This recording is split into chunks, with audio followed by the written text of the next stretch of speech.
Good morning, Philippines. Ngayon po ay araw ng Biyernes, July 4, 2025. May napanood po tayong video clip, mga kabarangay, mga kababayan, mga kapatid.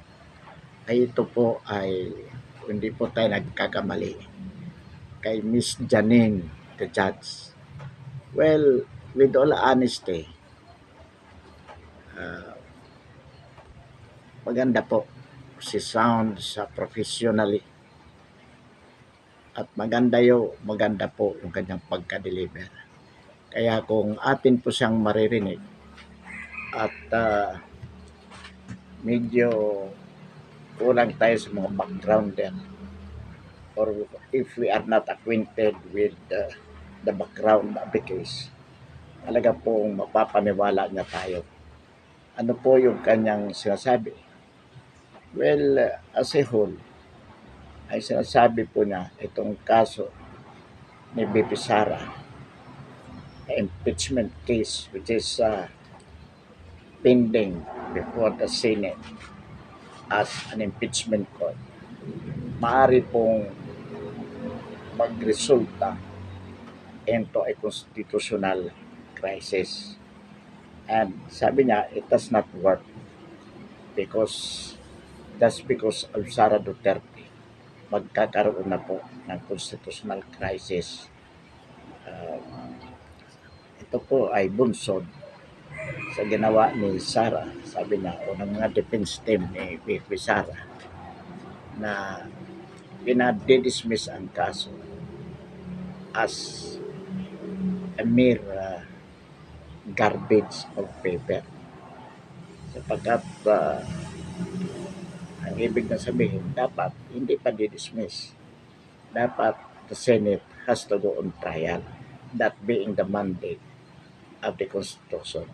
Well, mga kabarangay, mga kababayan, mga kapatid, marami po talagang mga iba't ibang opinion tungkol dito na ang kanilang tingin sapagkat isinasaad ng saligang batas na once the articles of impeachment is transmitted by the lower house to the Senate as an impeachment court has to forward proceed trial. So ang ibig po sabihin niyan, sabi nila, hindi pwedeng ipadismiss. At bakit magkakaroon ng constitutional crisis? Sapagkat kung i-dismiss ito at pupunta ang defense counsel sa Supreme Court, or either the lower house will go to the Supreme Court, ay magkakaroon ng constitutional crisis kasi lalabas na ang Supreme Court ay nakikialam sa impeachment court sa Senado as a separate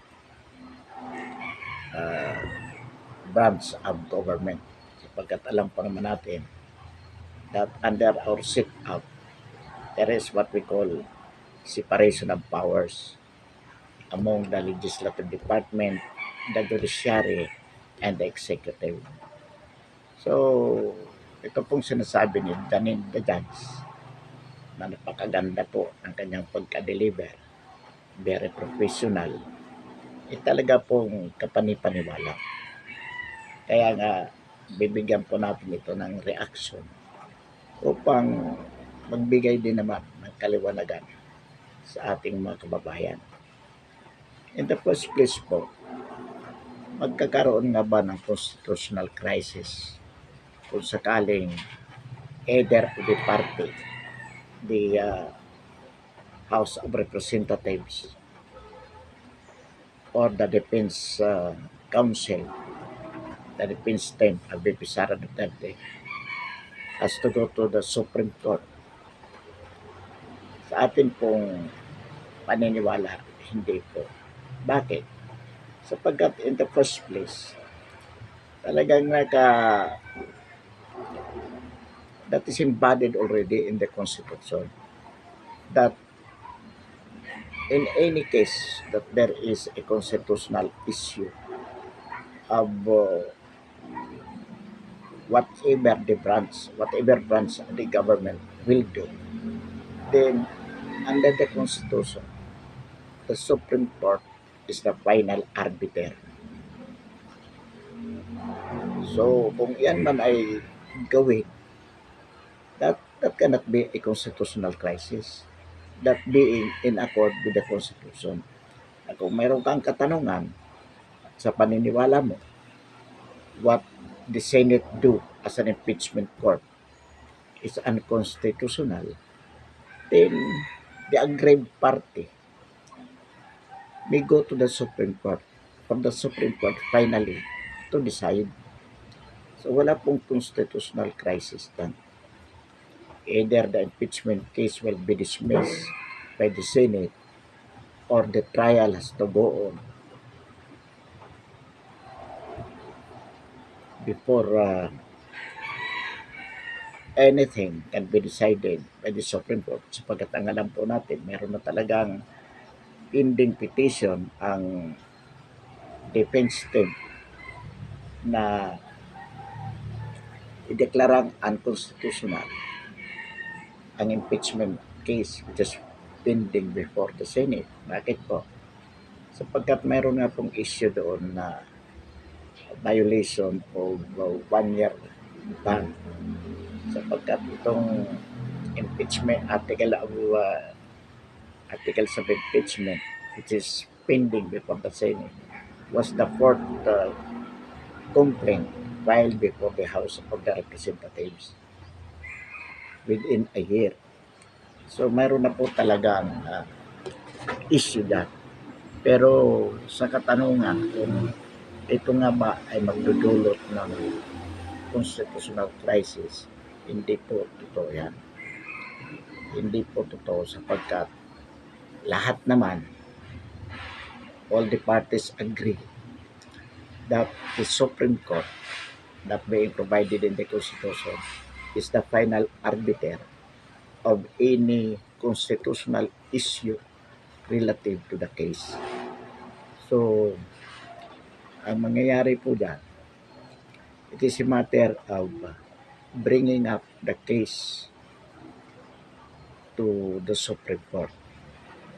Ngayon, ang ano nga po dito, sapagkat an impeachment court being not an ordinary court, so it is the highest court by itself, meaning that there is no appeal that can be brought even before the Supreme Court of whatever decision it makes. Hindi po pwedeng i-apila sa Supreme Court ang anumang decision ng impeachment court. The impeachment court being by itself the highest court relative to the impeachment cases. However, ang sinasabi po natin dito, by way of certiorari, if there is grave abuse of discretion amounting to lack or in excess of jurisdiction on the part of the impeachment court, then the same can be brought to the Supreme Court by way of certiorari. Bakit po?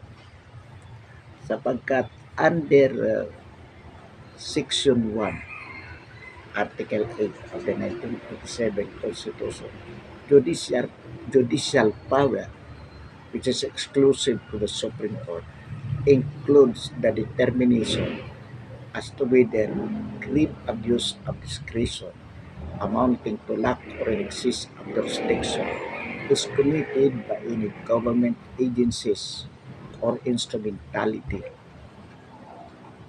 And the impeachment court is the instrumentality of the government to remove impeachable officials. So, pwede pong dalhin sa Supreme Court ang issue ng impeachment case ni Inday Sara under that under the context of whether or not the impeachment court in the process of performing its duty as an impeachment court has committed grave abuse of discretion amounting to lack or in excess of jurisdiction. Kaya mga kabarangay, mga kababayan, mga kapatid, yung sinasabi po itong Janin the Judge na ito na magdudulot po ng constitutional crisis itong impeachment case ni BP Sara. Ang sabi niya, it does not work anyway sapagkat di naman mahalaga ay hindi po totoo. Wala pong constitutional crisis na mangyayari. At karapatan po ni BP Sara na ipadismiss ang kanyang kaso sa halip na magkaroon ng full-blown trial kung at the outset the defense team deem it proper to move for the dismissal of the case because there is ground for the same. So wala pong constitutional crisis na mangyayari. Sapagkat ang sinasabi po ang constitutional crisis ay magaganap lamang po kung magkakaroon ng conflict between or among the legislative, the executive, and the judiciary. Pero dito po sa sistemang ito, hindi po. Sapagkat tanggap naman ng lahat that the final arbiter of whatever legal issues, including the constitutional issue, is the Supreme Court. And whatever the Supreme Court says, everyone, all departments has to abide by. Sapagkat kung hindi nga susundin ang sinasabi ng Supreme Court, ay talagang diyan papasok ang constitutional crisis. Everybody has to abide by whatever the Supreme Court says because it is part of the law of the land. Whatever the Supreme Court says as a matter of decision relative to a case brought before it is a part of the law of the land. And when it comes to a constitutional issue or a legal issue that is brought before it, whatever the Supreme Court says is final and executory. Pag sinabi ng Supreme Court na yan ay pula o kaya puti, iyon na yun. Wala nang pwedeng sumalungat pa. Right or wrong, whatever the decision says has to be followed para maiwasan yung tinatawag na constitutional crisis. Kaya yung sinasabi ni Janin, the judge, na dahil lamang kay BP Sara na wala namang kwenta, yung impeachment na yan ay magkakaroon ng constitutional crisis. Ang ibig na kasing sabihin, huwag nang mag-move for dismissal ang defense team ni BP Sara. Kailangan ituloy ang trial. Mga kabarangay, mga kababayan, mga kapatid, inuulit-ulit po natin that the power of the impeachment court to dismiss at any stage of the trial or before simulan ang trial includes the power to try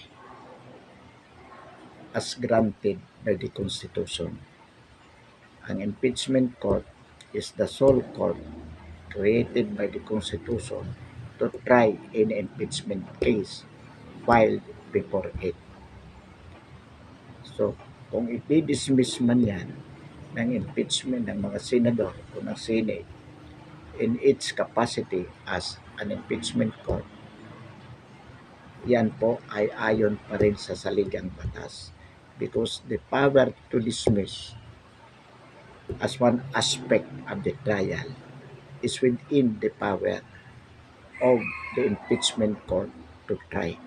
Kaya constitutional pa rin po yan sapagkat binigyan mo ng kapangyarihan ang Senado as an impeachment court para magtitisan ng isang kaso.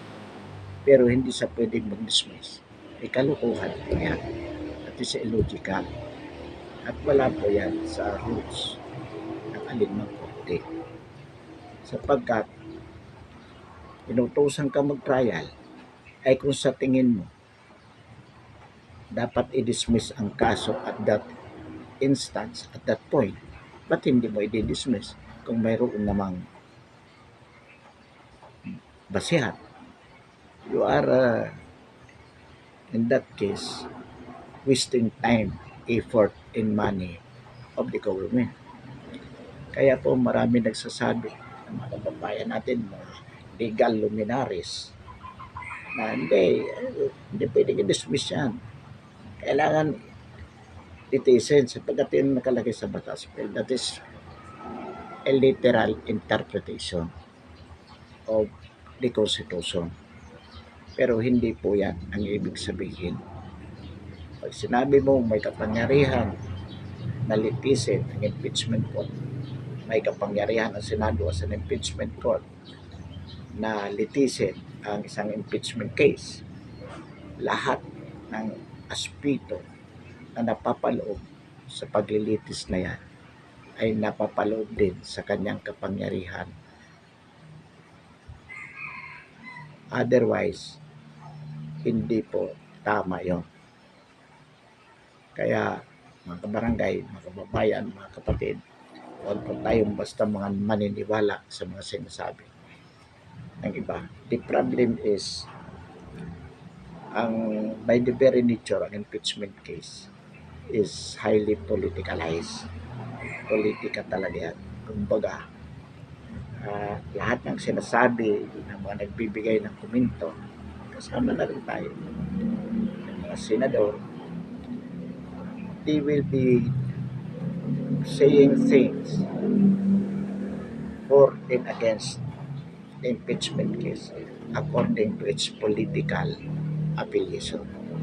Pero as much as possible, we want to be logical and legal. Dapat sa mga sinasabi po natin, meron tayong basihang legal and even moral also. Although what is moral is not always legal, and what prevails is of course legal when it comes to a case being tried. Kasi talagang ang pagbabasehan po natin dyan, batas. Number one is the Constitution. Secondly is the law and the applicable rules. So inuulit po natin, sinasabi ni Janine the Judge, magaling, very professional ang dating, pero misleading po. Naisip na natin kung kaano kaya ang ibinayad ng anti-Dutertes sa kanya para maglabas ng ganong video clip. Magaling, maganda, pero misleading. So mga barangay, mga kababayan, mga kapatid, for the meantime, wakasan po natin ang ating talakayan ngayong umaga. Marami pong salamat.